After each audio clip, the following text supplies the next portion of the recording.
আসসালামু আলাইকুম ওয়া রাহমাতুল্লাহ। শুরুতেই থাকছে মার্কিন পররাষ্ট্রমন্ত্রী ও জাতীয় নিরাপত্তা উপদেষ্টার প্রথম বৈঠক ভারতের পররাষ্ট্রমন্ত্রীর সঙ্গে। ওয়াশিংটনে কোয়াড পররাষ্ট্রমন্ত্রীদের বৈঠক। ৮,০০০ অবৈধ অভিবাসীকে ফিরিয়ে আনছে দিল্লি। ইউ ও চীনা পণ্যে শুল্ক আরোপের ঘোষণা ডোনাল্ড ট্রাম্পের। জন্মসূত্রে নাগরিকত্ব বাতিলের বিরুদ্ধে ২২ রাজ্যে মামলা।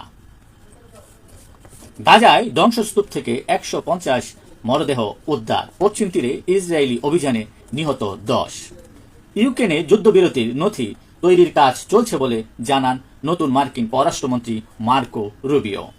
কিয়েভের নিরাপত্তা নিশ্চিতে ২ লাখ শান্তিরক্ষী চাইলেন জেলেনস্কি।